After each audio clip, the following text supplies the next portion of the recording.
I just start. Hi everyone, I'm Mariette Harcombe from Heritageworx, and today I'm going to talk to you a bit about the East Fort Archaeological Project.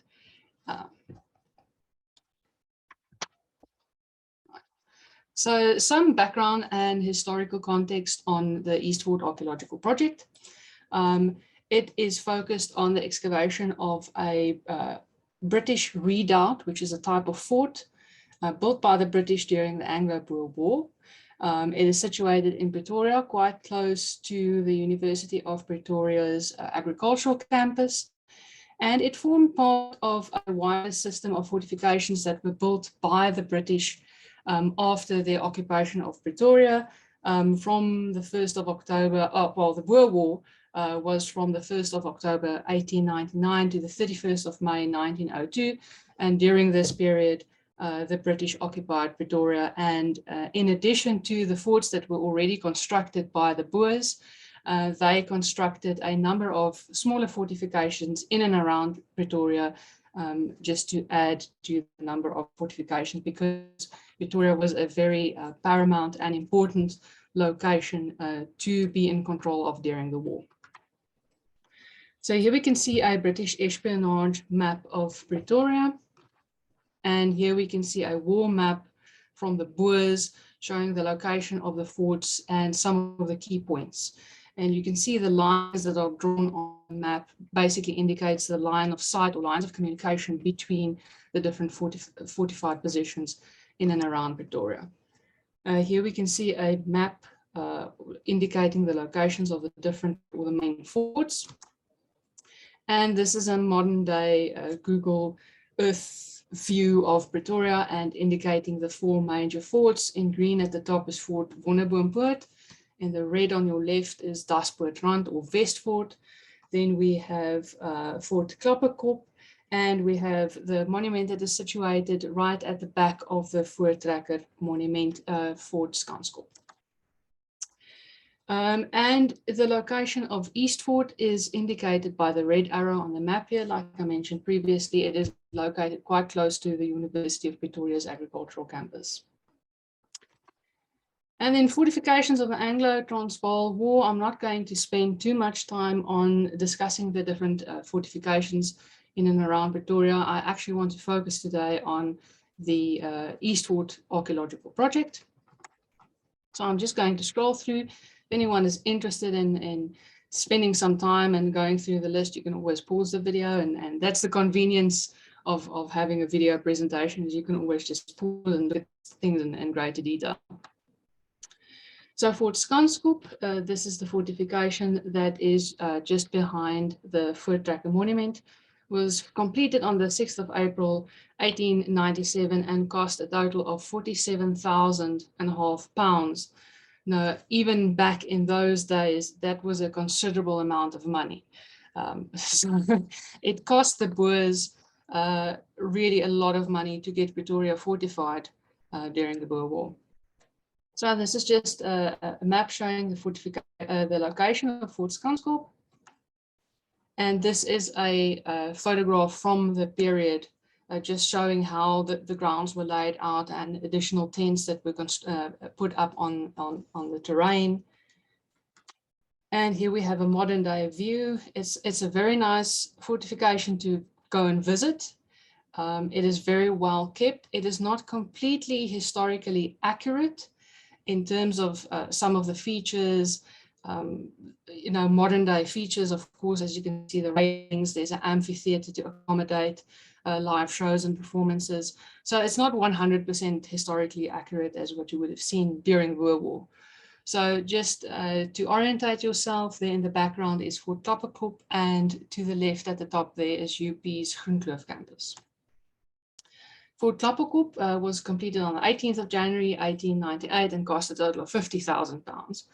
And the fortification, as you can see, overlooks Groenkloof. You can see UP's campus there on the left-hand side, and the University of Pretoria's campus in the top left corner.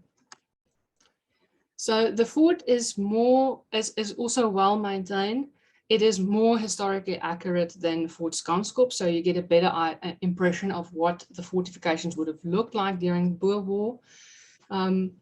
It has a moat surrounding the fort, which was never filled with water like one would expect from European castles and fortifications. But it is a very well defendable position. It has a massive steel bridge that got drawn up in case of an attack, which of course never happened.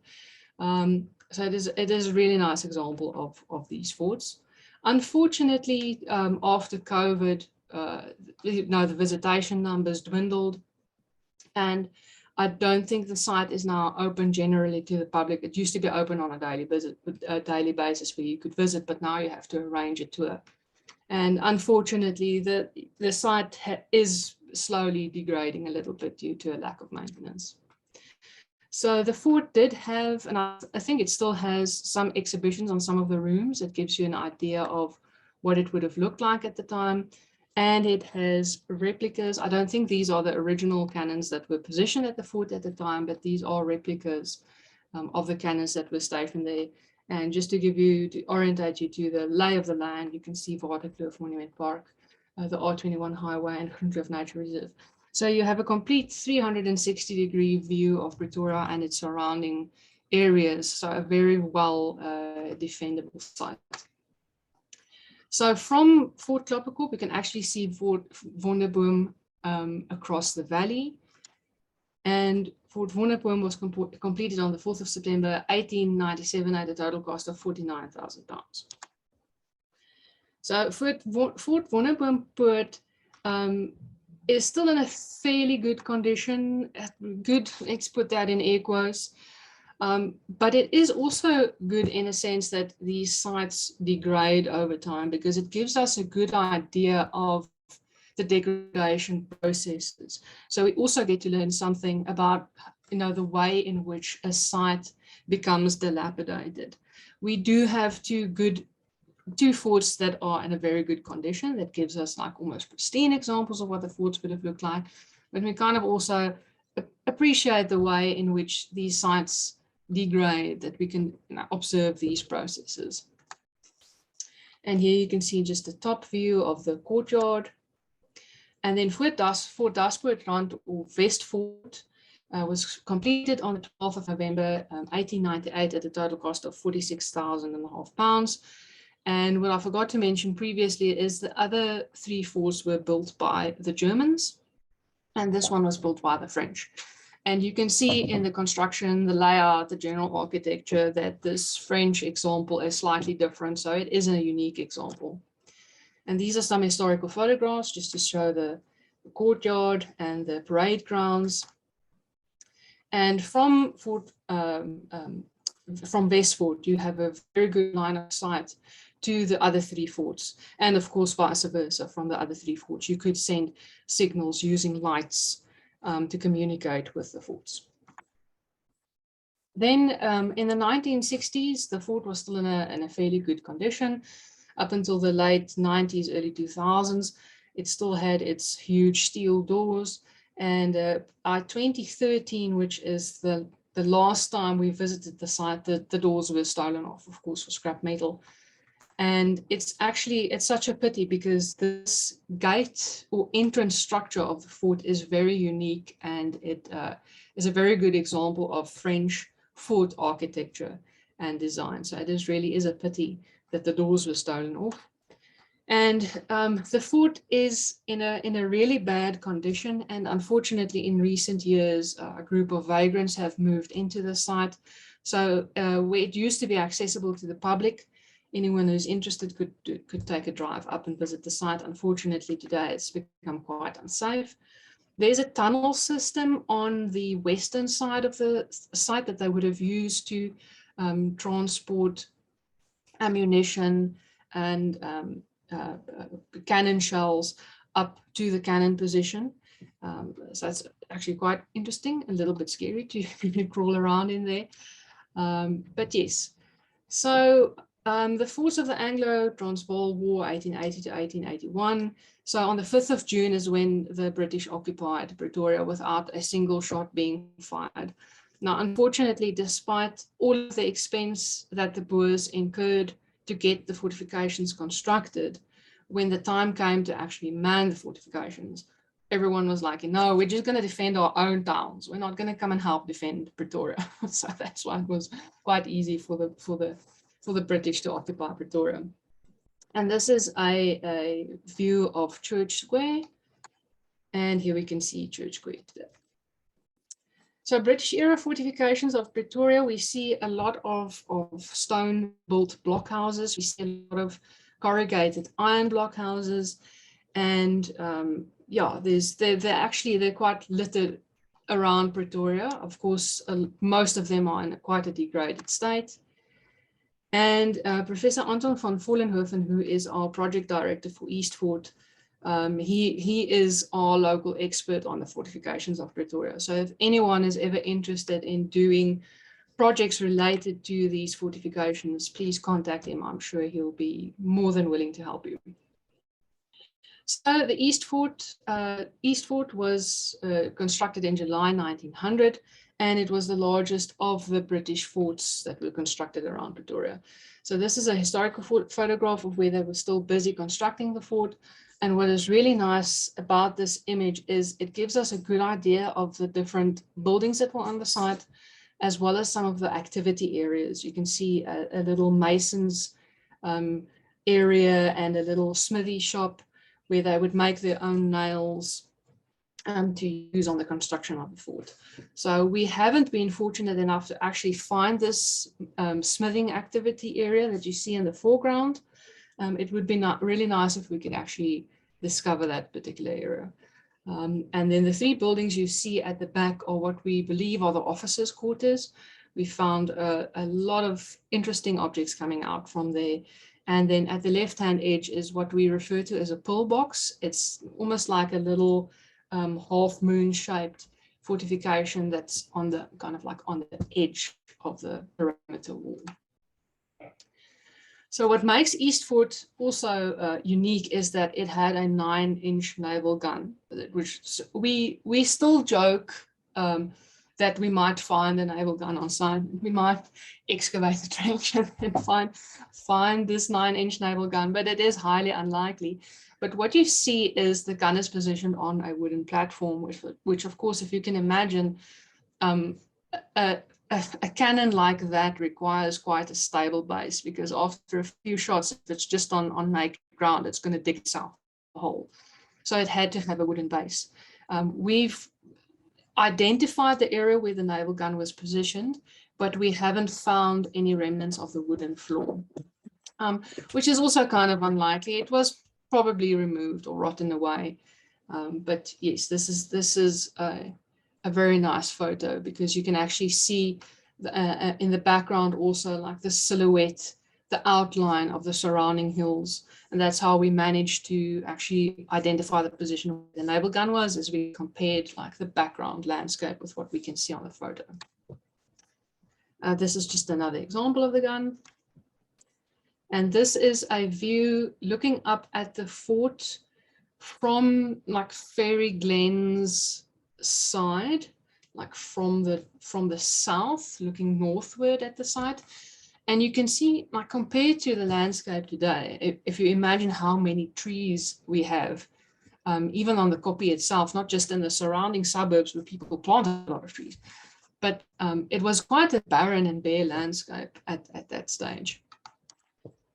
And today, even if you visit the site, it's really overgrown. Like, we have to spend a lot of time gardening at the beginning of each field season just to get rid of all the shrubbery and all the grass and everything growing on the site. And this is also on the southern slope of the fort. And here you can see some officers and soldiers in the background there, and even what appears to be a bit of a clothesline with someone's shirt hanging here in the foreground. This is just another view. This is actually from where, I believe, from where Pretoria's agricultural grounds are. This photograph was taken in the 1920s. So here we have an image from the 1950s. This is the like main, almost like a blockhouse towards the west of the site. So this would be the fortification that looked out over Pretoria. And it was still in a fairly good condition in the 1950s. 1959, people from the surrounding community and suburb would come and have picnics on the site and take photographs. And what is interesting from the photograph on the left is there appears to be a small little building, a little like a cellar type structure, which we haven't found. We found that structure. We see the outline. There's almost like a perfect circle of where the blockhouse would have been, but we haven't encountered any evidence of this little room at the bottom. It would be really interesting. It would be fantastic if we find it and there's stuff inside. It would be really cool if that would happen. So just another aerial view of where the site is located today. And this is just a Google Earth view of the basic layout of the site. The two circular structures that you can see on the image are two water tanks that provide the local community with water. And here is a layout, like an overlay of a map that was created by Mervyn Ems in 1979. He was an amateur archaeologist, and he did some basic surveying on the site and drew a nice map. So we, using the Google Earth images and using this map that was drawn by Mervyn Ems, we could kind of go to the site and have an idea of where stuff was located. This is just a more recent map of the site. I believe this was Anton's map that he drew in 2013 during our first field season. So this is a view from the western side of the site, looking out over Pretoria, especially like Hatfield, University of Pretoria's campus. And this is more looking out northeast. And this is looking towards the east. And I don't have a really good shot of looking out towards the south of the site, but really like a 360-degree view. This was a very nice site, very good defendable site. So we started our excavations in 2013, and we started with the first building that you can see there is like traced out in the yellow block in the photograph in the bottom right corner there. And we believe it's part of the officers' quarters. And this site, it took us, 2013 to 2015. Keep in mind, we only work for 1 week a year in July, that we take members of the public out to the site. So we've got a lot of training to do, a lot of newbies to manage, and to teach how to do archaeology. So it's not only that, but it's also the site is incredibly physical to work on. Because of the way that the structures were built. So just to kind of get a little bit sidetracked here at the moment, is the sites were basically almost seen as like the forts were seen almost like pop-up forts, or we jokingly call it IKEA forts, because they got a wagon full of materials and a basic plan, and they had to adapt the layout of the fortification based on the lay of the land and how best to fortify the site with the materials they had. And they used a system of walling called rice pattern walling. So what they did is they took wooden poles, and then they had 2 sheets of corrugated iron that they put next to each other. And then they would fill the gap between the 2 sheets of corrugated iron with small stones that they collected from the site, which would effectively make the wall bulletproof, because there's no way that a bullet would penetrate the corrugated iron and about like 15 to 20 centimeters thick wall of pebbles. Now, of course, over the years, these walls started to collapse, or people from the surrounding area came and took some of the corrugated iron away. They took some of the stones away to use in their gardens, or to like use as foundation stones for their homes. And these walls collapsed. All of those small stones fall onto the site. So you have to work through all those little pebbles. So it takes a very long time. We're only now in 2022, we reached, like, we're almost at the 3rd building now. So it is a slow process. So Eastfort is 2016 to present. We are now, like I said, after this field season, we're almost at the third structure. And because we know when the site was occupied, we don't have to work as meticulously in terms of working in spits to determine when the site was occupied, because we know when the site was occupied. So this is more of a structural dig to try and determine where the walls are positioned. Obviously, we're also interested in finding objects, but the main objective for this excavation is structural. We want to see exactly how the site was laid out. So yes, in 2022, this is how far we've gotten. So obviously, the site was not very level, so they had to fill up certain parts of the site to get a nice level ground, but they also had wooden floors. So they didn't bother too much about getting the ground level because they used wooden flooring. And what is nice for us about wooden flooring is wooden flooring has gaps. So whatever falls off goes in the gap and lands underneath the floor. And when you're done with your war and the war's over and you leave the fort, you don't necessarily pack up everything. So a lot of stuff got left below the floorboards. We found, I think one of the most interesting finds has been like a CO2 canisters, which they use to make soda water. So like in the cowboy movies, when someone asks for a sarsaparilla and they have that little megafter that they like carbonate the water with, they had those. That's really cool. And they were crazy about gin. I think they sometimes ate too much because we found a lot of Enos bottles. And I think there's a few slides later on that talks about some of the artifacts. So in 2013 to 2014, we excavated the pillbox.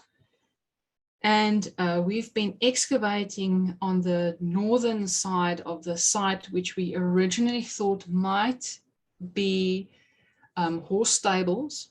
But when we found steps, it excluded the possibility of it being stables because horses and steps don't do well. And also the doors are very narrow. You're going to have a very thin horse that fits through there. So we excluded the possibility of it being stables. So we believe that this was more the soldiers' barracks. So the officers were on the southern side of the site and the regular soldiers were on the northern side of the site. And this entire line, this entire structure extends, we thought it extended only halfway the distance between where this guy is standing now, all the way up until the round blockhouse on the western side of the site. We only thought the structure went like halfway, but we've now in this season discovered an additional building on the western side of this whole line. And nice stone walling running all the way through from basically from east to west on this side of the site. So here we have the position of the naval gun. At present, there's a Tshwane Wi-Fi tower situated. It's the structure that you can see in the background. And then the little outline is one of, I think it was the 2013 excavation area there. We were primarily trying to identify any remnants of the wooden floor, but we haven't been able to do so, unfortunately. And then a little surprise structure on the eastern side of the fort, as a little half-moon shaped lookout point. That was an absolute nightmare to excavate because it's just, once again, all those tiny, small little rocks that fell into, and you can't get your excavation peg, you can't get your pegs in to set up a proper excavation grid, and it's on the eastern side, so it had the most wind. So it was really, yeah, I'm really happy that we managed to do that in 2 field seasons and that we didn't have to spend more time on that little bit of site. So here's the structure that I mentioned just prior when I spoke about the structure on the northern side of the site. And a lot of interesting stuff has been coming out of this area that we believe that this was maybe a temporary storage area for broken goods and stuff that had to get thrown away. We haven't, interestingly, we haven't discovered a midden. They didn't have a trash heap because at that stage, the municipal services in Pretoria were already so well developed that they had a wagon that would come to the forts and take away all the rubbish. So they didn't have a rubbish heap. But we believe that this might have been a temporary storage area because most of the things that we find in here are broken. Like we find broken hinges that we believe might have been attached to ammunition boxes and stuff like that. So Eastward future plans, that nice round blockhouse on the western side of the site, we haven't started excavating on that. And the reason for that is we basically have the foundation, the circular structure of stone. And then there's a lot of stone that has collapsed or fallen over or fallen to the side that we are going to have to, large rocks, pick up and relocate so that we can start excavating there. And we want to kind of first finish up as much of the rest of the site before we get to the spot, because it's going to need a lot of manpower to open up the spot of the site. Okay, so yes, getting to some of the objects, we find a lot of ceramics. We found quite a few ceramic pipe stems. We found glass, we found stoneware, and we've even found some bits of glass with Pretoria stamps. So this was from the glass factory that was in Pretoria from that time. Then we have a ceramic jar fragment that has just enough of the text remaining on the edge of the bottle to compare it to an example of an early 20th century mustard jar. So of course, they're British, they're going to have mustard. And then we have different types of container lids, such as foil caps for Scotch, for German beer, and we found quite a few. That one is really nice. It's an intact Enos bottle cap. So they had to have some antacid on site, it appears. And then a lot of spent ammunition caps, which is interesting because, like I mentioned before, is the site never saw any active military. There was never any combat. There was never ever any battle fought. But you can imagine a bunch of soldiers on a site not having much to do, and maybe towards the end of the war, or like when it was announced that the war was over, maybe taking a few pot shots at the site, because some of the bullet points are in the site, which is unusual, making us think that maybe it's like goodbye and farewell. Let's take a few pot shots at the site.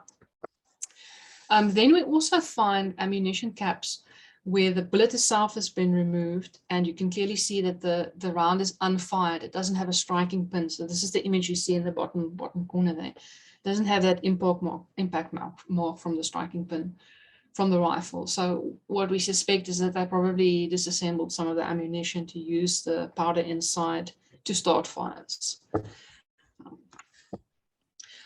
So yes, in terms of unexploded ordnances, this is just a general note and a warning to anyone working on historical and military sites is unexploded ordnance, unfired ammunition is extremely dangerous, and it has to be handled with a lot of care. Like in don't tap it with the point of your trowel. Don't work with it quite vigorously. Don't excavate with your hands. Once excavated, don't put it in the sun. Put it somewhere in the shade, preferably in an area that's away from your excavators, so that if something happens and that ammunition goes off, you don't have an incident on site. Then we have a lot of nails, corrugated iron, screws, washers, anything associated with the building of a fort. We find a lot of that, and the nails in particular you can see are handmade because they're all relatively the same length, but they're not always quite the same shape. Some are slightly fatter than others, some are a bit more rectangular, some are square, some are a little bit more rounded. So yeah, and then you get a lot of roofing screws and washers and nails and all of that. So we found an object, and one of us thought that it might be a horseshoe, but it was too small unless it was maybe the pony regiment that was stationed at Eastwood, but it's highly unlikely. So we discovered that it's a heel iron from a boot. So you can see the button there as a size reference. We found some metal chains. Now we believe that this would have been a little metal chain that's connected to a tinder box. And then a hinge that I mentioned earlier is probably from an ammunition box, and it's broken. You can see that it was probably discarded. And then very rare find is we found a piece of material. And then also some interesting items. We found pipe lids. We found the remains of what we initially thought might be a harmonica, but we now think it is more likely a concertina. Or a tracklavier. I can't remember what the term is in English for a tracklavier. It might be components from that. We found bully beef tin can keys. I mean, if you look at a bully beef tin key today, it looks exactly the same. And then interestingly, in the officers' quarters, the remnants of a small earring with a small red glass bead. So we don't know of any women that were on site, anyone that ever visited them. So we think this might have been something, a keepsake that one of the soldiers brought along from their wife or a girlfriend or the mother or someone, you know, just as a little momentum to take with them to war. Was it last year? Yes, 2021, we found in the southern corner of the officers' quarter, we found remnants of what we assume is part of the wooden flooring of the officers' quarter. So wood is a really scarce find. Obviously, because of environmental conditions, it doesn't last very long. And it's probably a resource that might have been, I don't know, taken by members of the local community when they come and salvage, you know, corrugated iron and a few loose wooden beams. Okay, let's take that with. So it's not really a usual, a common occurrence to find wood on the site. So we brought in one of our colleagues, Heidi Fivers and Skylee Fairhurst. Heidi is a conservation expert. So whenever you're in the field and you need someone who can expertly lift sensitive materials, Heidi knows how to consolidate objects using different chemicals. And really meticulous work. She spent about a full day just preserving that piece of wood and lifting it intact. Then corgis, they're not contemporaneous with the site, but they are still very British. These are Anton's 2 corgis that usually come with him. So it's nice to have some dogs on site. Okay, so we find a lot of buttons. So a lot of like common undecorated shirt and trouser buttons. Some have the manufacturer's details still imprinted on them, which is really nice. Then we found like general service buttons that have the insignia on them. And then something that almost made Anton pass out on site was, I think it was also last year, 2021, we found a button with the Scottish Royal Artillery's insignia on it, which is fantastic because we've always suspected that the Scottish Royal Artillery were on the site, and the fact that we have a 9-inch naval gun, that's not something that can be manned and operated by your general soldier. You need someone who knows how to operate that thing. And the presence of a Scottish Royal Artillery button just confirms that this regiment was stationed at Eastwood. It just also highlights the importance of the fortification that they would dedicate an expert unit to man the site. So there's just Anton falling in love with his button. And we actually didn't think we were going to top that. Like I said, we're not looking for we're not looking for mind-blowing artifacts. It's a structural dig. And yes, I was busy excavating part of the officers' quarters. We're almost now halfway through that 3-building structure.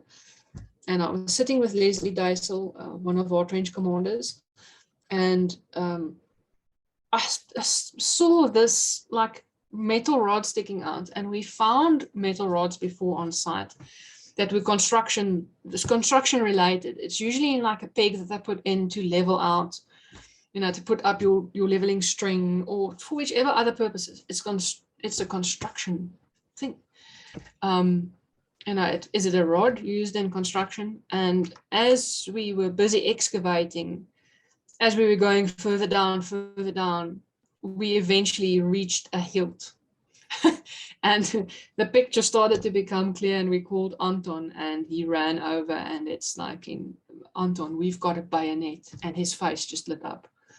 And for someone who has been in archaeology for, I stand to be corrected, but I think it's probably like 40 years or something that Anton has been in archaeology. This is a career find for him. So now it's like we don't have, because we don't know the condition that the blade is in. Like the handle is in a fairly good condition, but you don't want to excavate it and then break the thing. So we put a bucket over it and put some sandbags over it, and we deliberated a bit and decided that we need some expert help. So here comes Heidi to the rescue again. So Heidi and Skyly came in. They once again consolidated the metal, excavated extremely carefully, spent 2 full days excavating the bayonet. And as you're going down, you kind of stabilize it with polystyrene and plastic and tie it, you know, so it doesn't fall over. And interestingly, what we found next to the bayonet was an unopened tin of what we believe to be condensed milk, based on like the size and some other markings on the tin itself. And it's interesting, a tin of condensed milk and a bayonet. So of course, there were a lot of like theories flying about what was the meaning of this. And it was actually very nice to have a group of visitors. It was our open day on the Wednesday. So we had a lot of members of the public who were there to witness the birth of the bayonet as Heidi and Skyly lifted it from its position. And yes, there we have it. That is the bayonet. And this is an example of a Boer War era Longley Metford rifle bayonet. So the groove that you see on the handle's edge and the little loop at the bottom is where they would like attach, the rifle would have a rod, and you'd slide that hole over the rod, and you'd clip the bayonet in at the back edge to secure it to the rifle. Oh yes, this is a very nice example. It would be carried in a little pouch, so it would be, you know, primarily used as a knife, you know, unless you get into really close quarter combat. And the thing is, by the time a bayonet isn't something you would keep on your rifle permanently. You'd keep it in a holster on your side.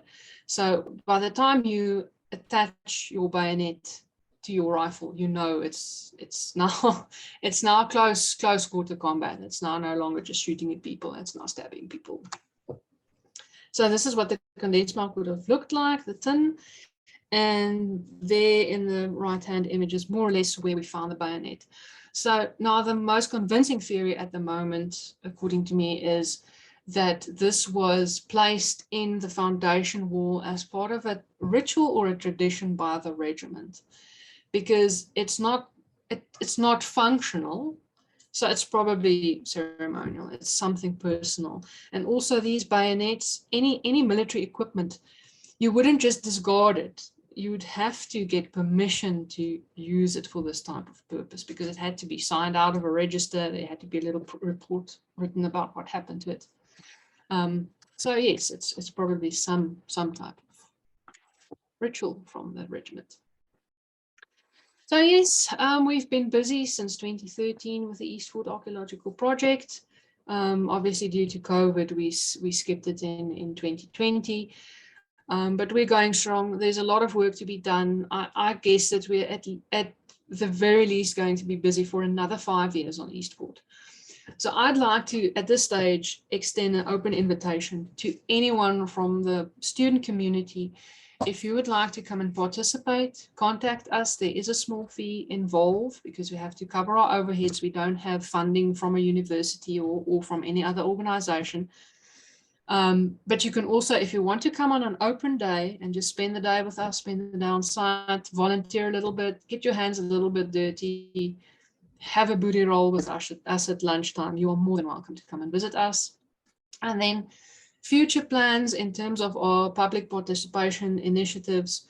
We have an upcoming project for 2023. It's kicking off in October next year at Mooifontein, which is about 20 kilometers or so outside of Colesberg. And it's also an historical site, a trekboer site from the 19th century. Yes, 19th century. So we'll post information on that project, and on Eastfort 2023, keep an eye out on our Facebook page at Heritageworx. Yeah, like I said, come and join us on site. Thank you very much.